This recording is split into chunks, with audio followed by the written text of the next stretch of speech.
The air inside the Fox studio was electric. Cameras were in position, stage lights cut through the darkness, and the red "Live" sign flickered above the set. Tucker Carlson adjusted his tie, a faint smirk on his face. Tonight's guest wasn't just another politician or analyst. It was Prince Harry, the man who had left royal life behind and stepped into a world that never stopped talking about him. From the control room, the producer's voice echoed, "We're live in 5, 4, 3, the countdown ended, and the familiar opening tune of the show filled the air. Tucker leaned forward, voice smooth as ever. "Good evening, and welcome to the show. Tonight, we have someone whose story has captivated the world, Prince Harry." The camera panned as Harry entered, wearing a simple gray suit. He offered a polite nod, but there was tension in his shoulders. As he sat across from Tucker, the studio audience gave a light round of applause. For a moment, it seemed calm. Just two men ready to talk. Tucker began lightly, his tone polite but calculated. "Harry, thank you for joining us. You've had quite a journey, from Buckingham Palace to California. How does it feel to live such a different life now?" Harry smiled faintly. "It's been liberating. My focus is on family and purpose, not the titles, not the noise. I wanted to live a life that felt genuine." Tucker nodded. "Of course. You've talked a lot about freedom, privacy, and the media's impact.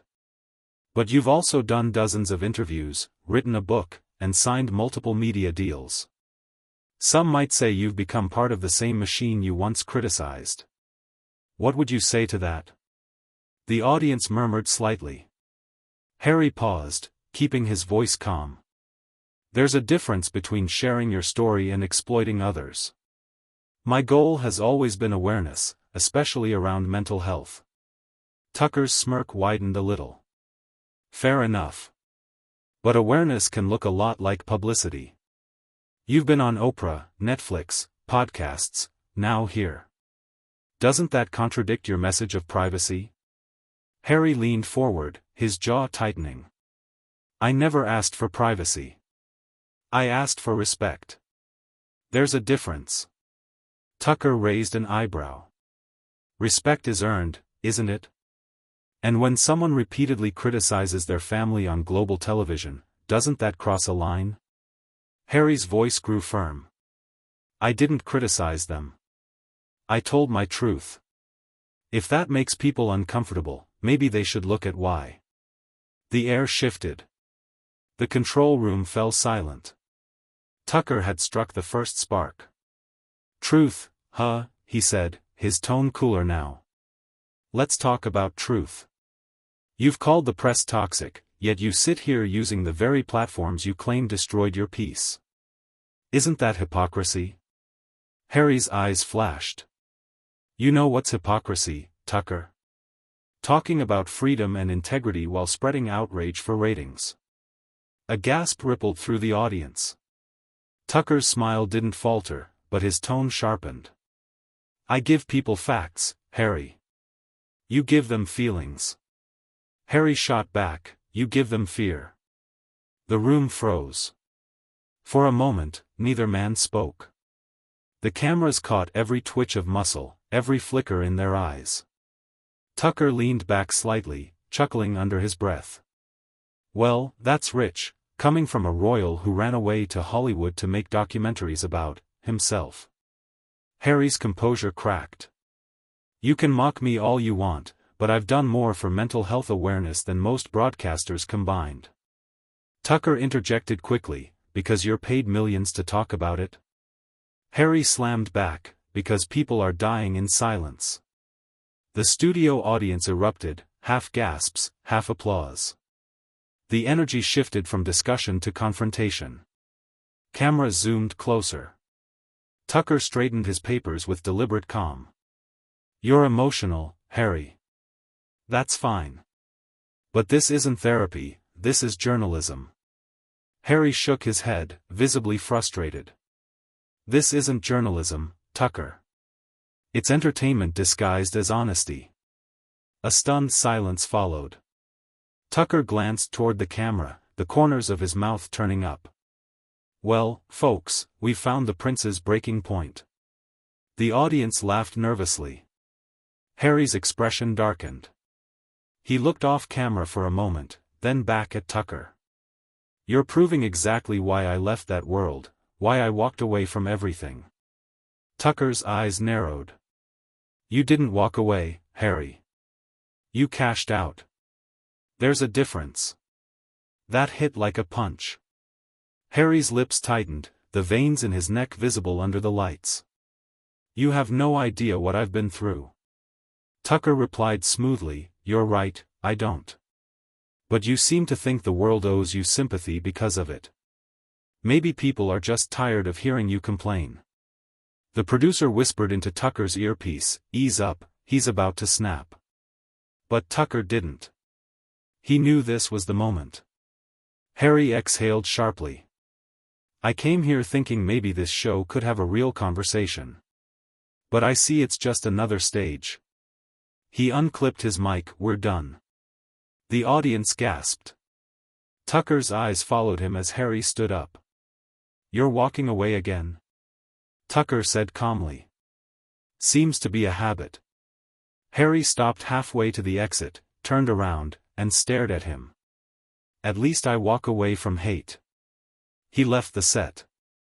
The audience sat frozen. The cameras kept rolling, unsure whether to cut. Tucker shuffled his papers, smirked again, and faced the lens. "Well, there you have it, ladies and gentlemen, the prince who can't take the heat." The show cut to commercial. Behind the scenes, chaos erupted.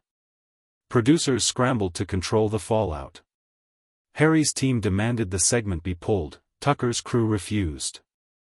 Within an hour, clips flooded social media. Hashtags like #Harry vs. Tucker and #WalkoutLive trended worldwide.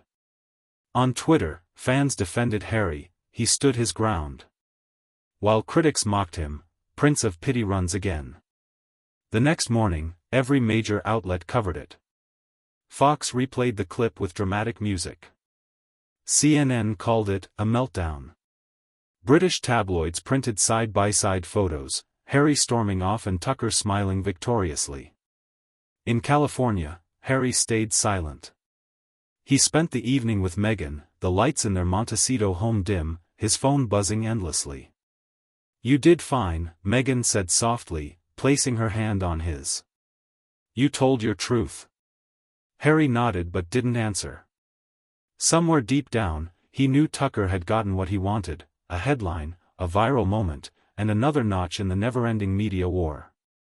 Meanwhile, Tucker opened his next show with a grin. "Last night, we had a royal guest.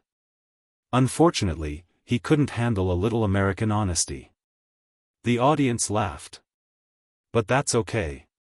Not everyone is built for live TV. The camera panned in as he added, "Maybe next time, we'll invite the crown to bring a thicker skin." The clip went viral again. Memes exploded, Harry photoshopped walking off sets, Tucker sitting smugly behind his desk. It became more than an interview, it became a cultural snapshot. For some, it showed the cruelty of modern media.